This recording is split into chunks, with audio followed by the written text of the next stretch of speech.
ডরে ভরা অ্যাপ্রোচ থেকে যেন বের হতেই পারছে না বাংলাদেশ। পাওয়ার প্লেতে টুকটুক করা টাইগারদের ব্যাটিং শেখালো আমেরিকার মতো চুনোপুটি একটা দল। যেখানে পাওয়ার প্লে টি-20 ক্রিকেটে রান ফোয়ারার প্রধান উৎস, সেখানে বাংলাদেশের টপ অর্ডাররা খেলেন ওয়ানডে স্টাইলে। যুক্তরাষ্ট্রের বিপক্ষে এক ম্যাচ দেখি এমন কথা। পাওয়ার প্লেতে টাইগারদের ব্যাটিং অ্যাপ্রোচ নিয়ে গল্প থাকছে এই প্রতিবেদনে। ক্রিকেটে আমেরিকাকে শিশু বললে ভুল হবে কি? বাংলাদেশের মতো একটা দলের জন্য তো তাই হওয়া উচিত। তবে তার হলো কই। 3 ম্যাচ সিরিজের প্রথম টি-20তে বাংলাদেশের ব্যাটাররা স্কোরবোর্ডে তোলে 153 রান, তাতেই উইকেট হারাতে হয় 6টা। সবচেয়ে হতাশাজনক জায়গাটা হলো পাওয়ার প্লেতে ব্যাটিং। প্রথম 6 ওভারে বাংলাদেশের ব্যাটাররা এদিন তোলে মাত্র 37 রান। সেই রান তুলতে আবার হারাতে হয় 2টা উইকেট। একটু ভাবুন, 36 বলে 37 রান, সেটাও আবার পাওয়ার প্লেতে টি-20 ম্যাচে। যেখানে ইংল্যান্ড অস্ট্রেলিয়া ওয়ানডেতেই 6 রান ওভার প্রতি নেন, সেখানে টাইগারদের এমন ব্যাটিং অ্যাপ্রোচ অবশ্যই দৃষ্টিকটু। অথচ পুচকে আমেরিকা পাওয়ার প্লেতে বাংলাদেশের চেয়েও বেশি রান নিয়েছে।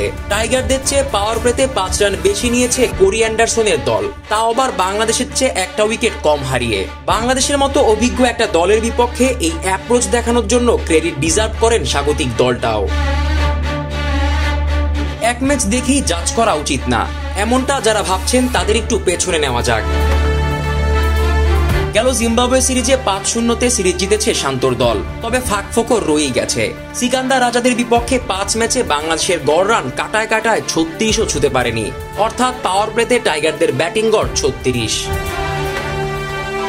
জিম্বাবুয়ের বিপক্ষে প্রথম টি-20তে পাওয়ার প্লেতে 35 রান তুলেছিল বাংলাদেশ। দ্বিতীয় ম্যাচে 41, তৃতীয় ম্যাচে 42, চতুর্থ ম্যাচটাতে অবশ্য ভালোই ছিল। 57 রান তুলতে পেরেছিল তানজিদ তামিম ও সৌম্য সরকার। জিম্বাবুয়ের বিপক্ষে 5 ম্যাচে পাওয়ার প্লেতে টাইগারদের মোট রান 178।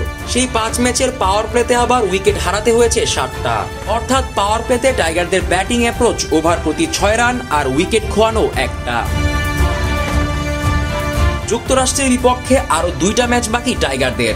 অন্তত পুচকে আমেরিকার বিপক্ষেও যদি পাওয়ার প্লেতে অ্যাটাকিং অ্যাপ্রোচে ব্যাটিং করে টাইগাররা, তাহলে সেটাও হবে বিশ্বকাপের আগে একটা ভালো প্রস্তুতি।